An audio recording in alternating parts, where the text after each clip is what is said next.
오늘 함께 나눌 은혜 말씀은 신약성경 요한복음 1장 12절에서 14절 말씀입니다.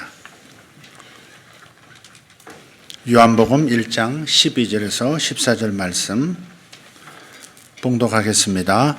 영접하는 자 곧 그 이름을 믿는 자들에게는 하나님의 자녀가 되는 권세를 주셨으니 이는 혈통으로나 육정으로나 사람의 뜻으로 나지 아니하고 오직 하나님께로부터 난 자들이니라. 말씀이 육신이 되어 우리 가운데 거하심에 우리가 그의 영광을 보니 아버지의 독생자의 영광이요 은혜와 진리가 충만하더라. 아멘.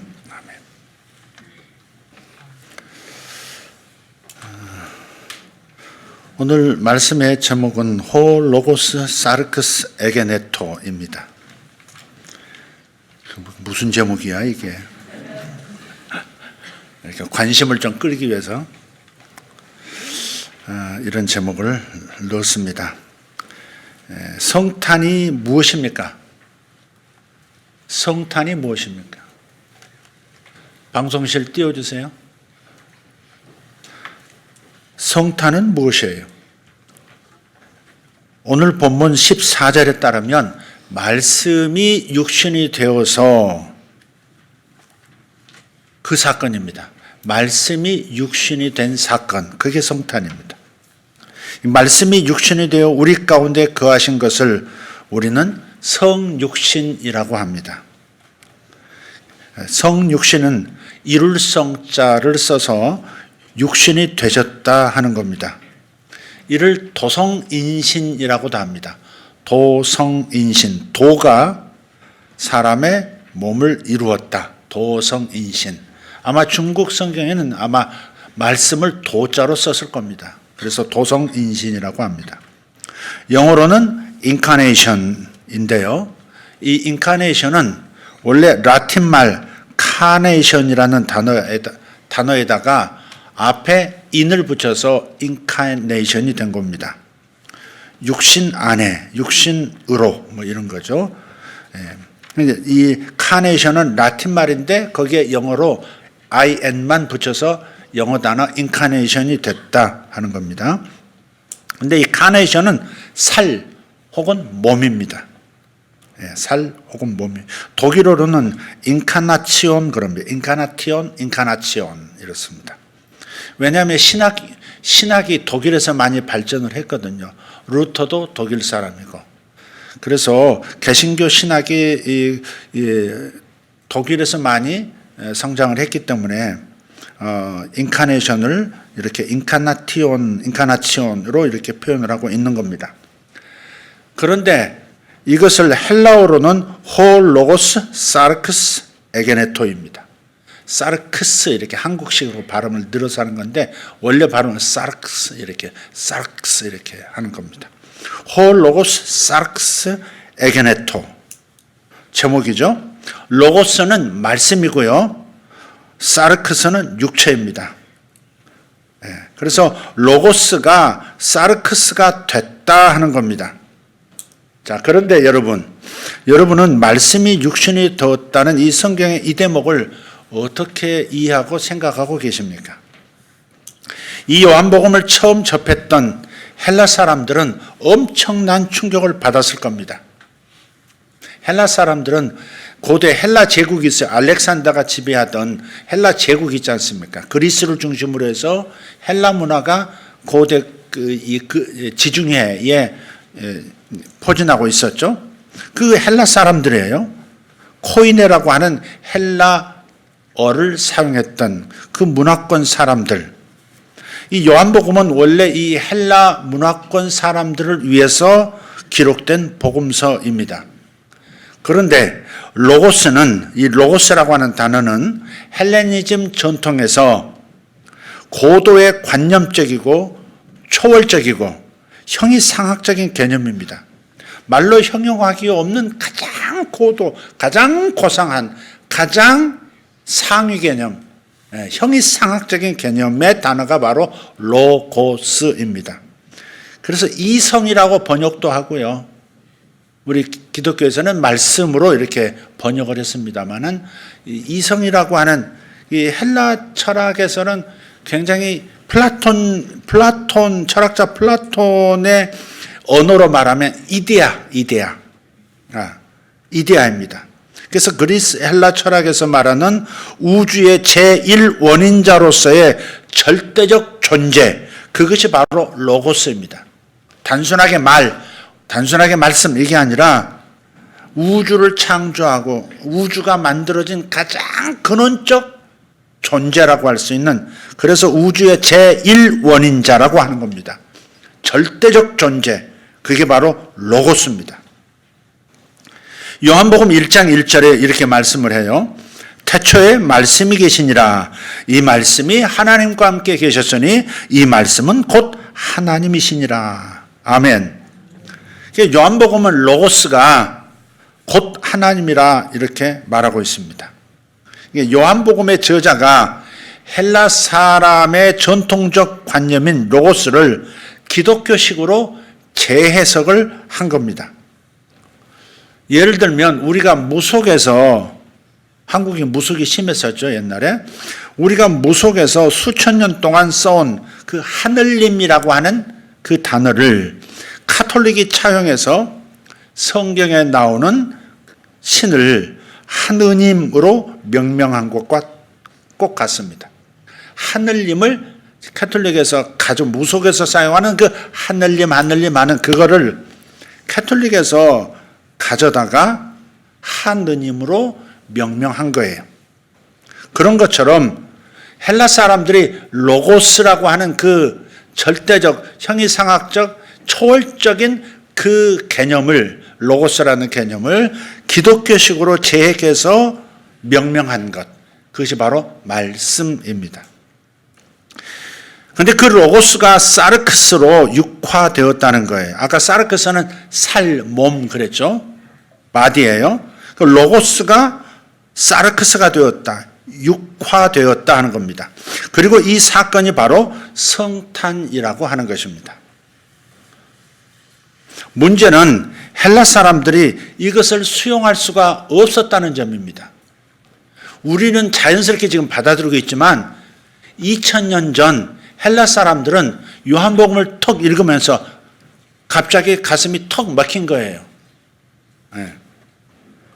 수용할 수가 없었던 거예요. 배경이 뭐냐? 이 헬라 사람들은 빛과 어두움을 구분하는 것처럼 영과 육을 구분합니다. 단지 영하고 육은 분명히 다르죠. 영혼하고 육은 달라요. 그렇지만 이들이 구분한다고 하는 것은 차원이 다른 얘기예요.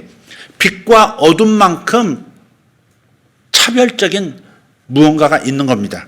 그래서 빛과 어둠을 구분하는 것처럼 영과 육을 구분하는 철저한 이원론자입니다. 로고스는 영으로 지고지순한 절대적인 존재고 빛인 반면에 사르크스는 사악한 어둠입니다. 단순한 어둠이 아니라 사악한 어둠이에요. 그게 뭐예요? 사르크스예요. 그들이 생각했던 육체라고 하는 것, 물질이라고 하는 것은 전부 악한 거예요. 선한 것이 일도 없는 것이 사르크스입니다. 물질 자체를 그렇게 악하고 천하고 어두운 것으로 본 거예요. 로고스가 진리라면 사르크스는 거짓이고 영혼을 가두는 감옥과도 같은 거예요. 그러니까 사람의 영이 몸이라고 하는 감옥에 갇혀 있는 상태, 그게 생존하고 있는 인간의 현실이라는 겁니다. 그게 헬라 사람들이 가지고 있는 개념이에요. 그런데 이 로고스가 사르크스가 됐다고 하니까 헬라 사람들로서는 말이 안 되는 겁니다. 받아들일 수가 없는 거예요. 그들에게는 영만이 참이고 영만이 구원을 받고 영만 천국을 가고 영만 영원히 산다고 생각했던 사람들입니다. 반면에 육은 거짓이고 악마적이고 절대 어둠, 절대 흑암입니다. 따라서 신인 하나님인 로고스가 거짓되고 악마적인 사악한 육신으로 탄생했다고 하는 것은 도저히 있을 수 없는 일이다. 이렇게 충격으로 다가온 것이에요. 그럼에도 성경은 분명히 말씀이 육신이 되셨다라고 선포합니다. 로고스가 사르크스가 되어서 성탄하셨다 선언해요. 하나님이 인간이 되셨다 하는 겁니다. 그리고 그 구체적인 실체가 바로 예수 그리스도이시다라고 하는 겁니다. 그래서 그분을 영접하는 사람은 곧 하나님의 자녀가 되게 하신다라고 말씀하는 겁니다. 이게 바로 요한복음 1장 12절의 말씀입니다. 12절이 뭐였어요? 영접하는 자 곧 그 이름을 믿는 자들에게는 하나님의 자녀가 되는 권세를 주셨다 그랬어요. 어쨌든 간에 헬라 사람들도 복음을 듣고요. 구원은 받아야 되겠으니까 일단 기독교에는 입문을 합니다. 기독교 세계로 예수 믿고 기독교 세계로 들어옵니다. 그러나 얼마 지나지 않아서 이들이 뭉치면서 곧 반기를 들어요. 오랫동안 가져왔던 그 개념, 오랫동안 품어왔던 그 이미지를 지울 수가 없는 거예요. 로고스가 사르크스가 되었다고 하는 이 요한복음의 가르침을 다시 헬라 철학적으로 재해석을 하는 것입니다. 로고스가 사르크스가 된 게 아니라 단지 우리 눈에 그렇게 보였을 뿐이라 이렇게 말하는 겁니다. 아니 성경 요한복음을 보면 분명히 로고스가 사르크스가 됐어요. 빛이 어둠이 돼버렸다는 거예요. 가장 절대 선이신 그분이 악마적인 존재가 되어버렸다. 그러니까 성경은 그렇게 선포를 하고 있기 때문에 이걸 바꿀 수는 없고 이것을 뒤틀어서 다시 이들이 교회 안에서 재해석을 해버린 거예요. 그러니까 어떤 재해석이냐? 그게 바로 가연설이라고 하는 건데 이게 도케티즘이라고 하는 가연설인데요. 이게 뭐냐? 실제로 하나님이 인간이 되신 것이 아니라 로고스가 사르크스가 된 것이 아니라 단지 우리 눈에 환영처럼 그렇게 보였을 뿐이다. 그래서 가현설, 가짜 현현하신 것이다. 가현설, 도케티즘이라고 하는 거예요. 자, 우리가 성경을 읽을 때 역사 문화적인 그 배경을 좀 알면 또 이렇게 흥미진진해요. 그래서 장황하지만 제가 길게 이렇게 말씀을 드리고 있는 겁니다. 이런 주장을 편 사람들이 바로 초대교회 최대 이단이었던 영지주의입니다. 지금 신천지라고 하는 이단도 무엇을 근거로 해요? 우리들이 믿는 성경을 가지고 신천지라고 하는 새로운 자기들만의 주장으로 자기들만의 이론과 구조로 만들어낸 교리를 붙들고 전혀 엉뚱한 신앙생활을 하고 있잖아요. 그런 것처럼 초대교회 때도 바로 기존 자기 문화 전통에서 가져왔던 로고스와 사르크스의 이 절대 이 하나가 될 수 없는 그 이미지 때문에 그 개념 때문에 다시 이것을 성경마저도 뒤틀어서 가연설로 이렇게 해석을 해버리더라 하는 겁니다. 그리고 이단이 되어버린 겁니다. 초대교회 때 이 영지주의 때문에 얼마나 고생을 많이 했는지 몰라요. 교회가 쪼개지고 교회가 풍지박산이 나고 난리가 났었습니다. 새로운 존재들이 교회 안에 들어올 때 그들이 가지고 있었던 본래 그 신학 혹은 철학들 혹은 어떤 신앙 개념들 그런 것들이 정리가 안 되면 그러면 먼저 신앙을 가지고 있었던 그 사람들 가운데서 커다란 균열이 함께 일어날 수도 있는 것을 초대교회가 보여주고 있는 거죠. 그러니까 초대교회에 큰 위협이 될 만큼 그들의 세력과 영향력이 대단했습니다. 그래서 일부 학자들은 요한복음이 이런 영지주의자들을 반박하기 위해서 기록됐다라고까지 했습니다. 아무튼 말씀이 육신이 되어서 성탄하셨다는 이 성경의 가르침은 사실은 어려운 진리이지만 사실입니다. 주님이 바로 육신이 되신 말씀인 줄 믿습니다. 우리의 신앙 고백은 바로 성경 그대로 말씀이 되신 하나님, 육신이 되신 말씀, 바로 그분이 예수 그리스도시다. 따라서 성탄은 하나님께서 자신을 맨 바닥, 밑바닥까지 어둠에까지 자기를 낮추시고 자기를 비하하신 전대미문의 사건이 되는 것입니다. 로고스가 사르크스의 자리까지 자기를 완전히 비워버린, 빌립보서는 자기를 비워라고, 자기를 비웠다고 그러죠. 비웠다. 하나님이 하나님됨을 비워버리신 거예요. 나는 하나님을 어떻게 하나님 자신이 부인하실 수 있어요? I am who I am. 나는 나다라고까지 말씀하신 그분이 어떻게 자신을 부인할 수가 있으시냐고요. 그런데 완전히 하나님 자신을 내려놓으신 거예요. 하나님됨을 내려놓으시고 인간으로 그냥 떨어져 내리신 거예요. 자신을 완전히 텅 비운 채로 완전한 인간으로 100% 하나님이신 그분께서 100% 인간이 되어버린 그 상황은 사실 하나님이 예수님의 하나님 되심을 100% 버려버리신 거나 마찬가지인 거죠. 굉장한 낮추심인 거죠. 그래서 그분은 그렇게 말씀하실 수 있는 거예요. 나는 마음이 온유하고 겸손하니, 그렇게 말씀하실 수 있는 유일한 분입니다. 나는 마음이 온유하고 겸손하니. 마태복음 말씀이죠. 나는 마음이 온유하고 겸손하다. 정말 그분의 탄생 자체가 정말 겸손한 모습이죠. 요한복음 1장 10절에서 12절을 본문 좀 앞쪽을 좀 보시면 이렇습니다. 그가 세상에 계셨으며 세상은 그로 말미암아 지은 바 되었으되 세상이 그를 알지 못하였고 자기 땅에 오매 자기 백성이 영접하지 아니하였으나 영접하는 자 곧 그 이름을 믿는 자들에게는 하나님의 자녀가 되는 권세를 주셨다. 다음 주가 성탄이니까 좀 우리가 성탄을 준비하고 주님을 맞이하는 그런 자세를 갖추기 위해서 성탄에 대한 이 복잡한 이런 개념들을 좀 나눴습니다. 자, 그렇다면 왜 하나님께서 사람이 되셔서 이 누추한 땅에 성탄을 하셨을까요? 누구도 알아보지 못하고 누구도 영접하지 않아서 가장 초라하고 구차한 외양간을 통해 오시면서까지 성탄하셨어야 했던 이유가 무엇이었겠느냐 하는 이 질문입니다. 그것은 소통입니다. 소통 때문에 당신께서는 그 모습으로 오신 겁니다. 어느 시대, 어느 공동체나 소통이 이루어지지 않으면 더 이상 대화도 없고 공감도 없고 하나됨도 불가능합니다. 누구의 지지도 얻을 수 없습니다. 거기에는 어떤 이해나 교감도 일어날 수 없기 때문에 그렇습니다. 만일 로고스가 사르크스가 되지 않았다면 어떻게 되었을까?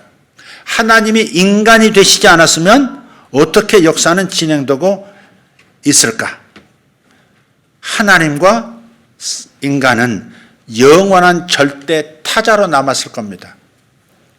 영원한 절대 타자. 영원히 만날 수 없었을 것이고 양자 간의 소통이라고 하는 것은 전혀 불가능했을 것이고 따라서 하나님과 인간 이 둘 사이의 교감이나 교제 역시 원천적으로 막혔을 겁니다. 생각해 보세요. 같은 차원의 이 같은 3차원 차원에 살고 있어도 서로 종이 다르면 대화가 불가능하지 않습니까? 그렇죠? 새가 노래한다. 그죠? 새가 노래한다. 개가 짖는다. 원숭이가 소리 지른다. 이렇게 말할 뿐 그들의 대화 내용은 전혀 모릅니다. 그런데 하나님과 사람과의 관계는 이보다 훨씬 더 극단적입니다. 종의 차이 수준이 아니라 존재론적으로 차원이 다르기 때문에 원초적으로 소통이 불가능한 겁니다. 그럼에도 하나님께서 사람과 대화하기를 원하신 거예요. 소통하기를 원하신 것이고 마음을 주고받기를 원하신 거예요. 히브리서 1장 1절에서 2절은 이렇게 말씀합니다. 옛적에 선지자들을 통하여 여러 부분과 여러 모양으로 우리 조상들에게 말씀하신 하나님이 이 모든 날 마지막에는 아들을 통하여 우리에게 말씀하셨으니 이 아들을 만유의 상속자로 세우시고 또 그로 말미암아 모든 세계를 지으셨느니라. 아멘. 그러니까 하나님께서는 오래전부터 소통을 시도해 오셨어요. 그러니까 인간과의 소통을 위해서 하나님께서는 옛적 구약 시대에는 간접적인 방식으로 대화를 시도하셨습니다. 많이 인생 훈련이 되어 있는 하나님과의 만남을 계속해서 훈련받은 소수의 선지자들을 통해서 말씀하신 거예요. 그런데 이 소통이 제대로 이루어지질 않는 겁니다. 그래서 좀 더 직접적인 방식이 하나님께는 필요했던 것이죠. 사람이 어떻게 개하고 새하고 대화할 수 있겠습니까? 존재론적으로 차원을 갖게 하면 되는 겁니다. 다른 말로 하면 사람이 개가 되든지 새가 되든지 원숭이가 되든지 그렇게 되면 대화가 그리고 진정한 소통이 가능해지는 거죠. 사람이 개미가 되면 개미하고 소통이 되는 겁니다. 하나님과 사람 사이도 마찬가지입니다. 하나님께서 사람이 되시든가 아니면 사람이 하나님이 되어서 신이 되어서 그 존재론적 차원을 갖게 만들면 차원의 차이를 극복하면 비로소 소통할 수가 있겠습니다. 결국 하나님께서는 인간이 되는 길을 택하시고 이것을 결행하셨습니다. 그것이 바로 성탄입니다. 성육신입니다. 우리를 제대로 만나기 위해서 우리에게 당신의 뜻을 당신의 마음을 충실히 전달하기 위해서 그래서 우리가 다 구원에 이르도록 하나님께서 자신을 비우시고 자신의 하나님됨을 다 비워버리시고 그리고 이 땅에 오신 거예요. 이 말씀이 육신이 되셨다라고 하는 것은 하나님께서 그분의 존재론적 차원을 사람의 눈높이에 맞추셨다 하는 뜻입니다. 그래서 드디어 주님과 우리 사이에 정서가 같아지고 언어가 같아진 겁니다. 주님께서 우리에게 주시는 말씀은 그 모두가 생생한 하나님의 육성이 됩니다. 33년간 우리 주님의 삶은 그 자체가 걸어다니신 하나님의 말씀이셨습니다. 어떤 경우든 주님의 말씀은 다 우리를 향하신 하나님의 메시지인 줄 믿습니다. 성경을 찬찬히 읽어보시면 복음서를 읽어보시면 그분이 행동하신 것도 말씀이요 그분이 말씀하신 것도 또한 말씀이고 다 하나님을 보여주시며 하나님의 마음을 보여주시며 하나님의 능력을 우리에게 전달하고자 하는 주님의 뜨거운 모습인 거예요. 주님께서 사람의 언어로 하나님의 말씀을 우리에게 주신 겁니다. 이게 성탄을 통해서 우리에게 주어진 가장 위대한 축복인 겁니다. 하나님과 이제 드디어 소통할 수가 있게 되었다. 직접적으로 소통할 수가 있게 되었다. 하나님의 말씀을 들을 수가 있게 되었다. 하나님의 마음을, 하나님의 뜻을, 하나님의 계획을, 하나님의 목적을, 하나님의 의도를 이제 하나하나 다 알 수 있는 그런 위대한 시대가 열렸다. 그게 성탄, 성육신, 호 로고스 사르크스 에게테노입니다. 에게네토입니다. 여러분, 성육신은 하나님께서 우리를 만나고 우리와 소통하시기 위해서 자신을 맨 밑바닥까지 낮추시고 완전히 비우신 초유의 사건임을 우리는 기억할 수 있어야 되겠습니다. 그래서 우리도 새로운 마음으로 성탄하실 주님을 뵈려면 반드시 자신을 비워야 합니다. 자신을 낮추신 그분께서, 소통하기 위해서 낮추신 그분께서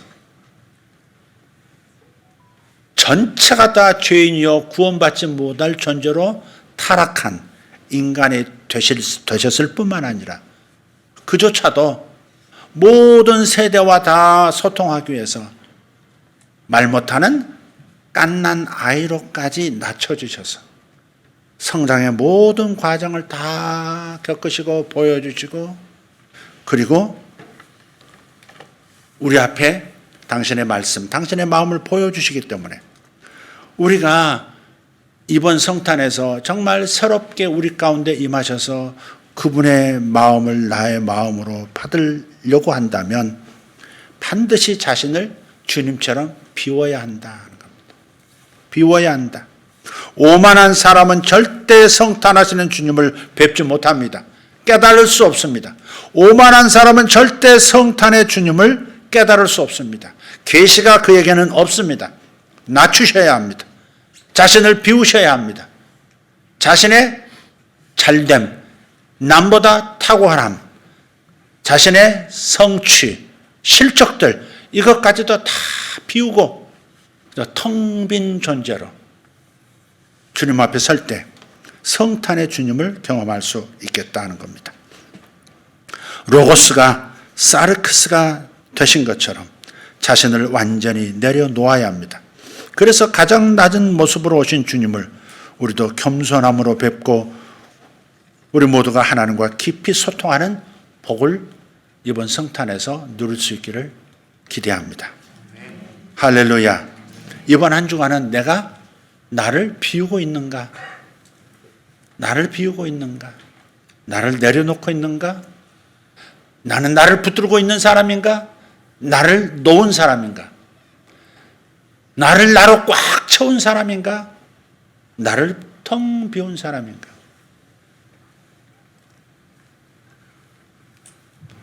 나를 항상 의식하면서 내가 내 삶의 기둥인 것처럼 살아가고 있는 것인가? 아니면 하나님 외에는 나를 붙들 수가 없어 할 만큼 아무것도 아닌 존재처럼 그렇게 서 있는 사람인가? 나는 오만하고 교만한 사람인가? 아니면 정말 누구와도 비교할 수 없는 오직 나는 아무것도 아닌 것처럼 나를 내려놓은 사람인가? 이것을 살펴봄으로써 이번 성탄이 정말 의미 있게 그분과 소통이 되어주는 축복의 시간이 되기를 다시 한번 기대합니다. 기도하겠습니다. 홀로고스 사르크스 에게네토 말씀이 육신이 되어 우리 가운데 거하셨다. 전능하신 하나님, 전지하신 하나님, 모든 것들의 창조주가 되시는 당신께서 죄인된 인간의 모습이 되어 우리를 구원하러 이 땅에 오셨다. 이 성탄이 2022년 성탄이 자신을 비우시고 이 땅에 오신 주님이시기에 그걸 알았기에 우리도 그 성탄의 주님을 22년의 성탄의 주님을 맞이하기 위하여 나를 비우기로 결정합니다. 나를 내려놓기로 결정합니다. 내가 펄펄 살아있는 것을 포기하기를 소원합니다. 인간으로서 무력하여 나를 포기하는 것조차 제대로 할 수 없는 존재가 내가 아무것도 아니라는 것을 그것마저도 생각할 수가 없는 존재가 우리라는 것을 인정합니다. 오직 주님만이 나를 온전히 비우게 하사 자신을 비우고 이 땅에 사르크스가 되셔서 오신 주님을 아버지 영접할 수 있도록 주님 도와주시옵소서. 주님으로 채워지지 않으면 내 안에 성육신하시는 주님을 내가 경험하지 못하면 세상에 생명을 나눠줄 수가 없고 이웃에게 주님처럼 나를 나눠줄 수 없는 무력한 그리스도인으로 설 수밖에 없나이다. 주여 나를 비워 주님으로 가득 채우는 귀한 2022년 성탄 되게 하옵소서. 예수님의 이름으로 간절히 기도하옵나이다. 아멘.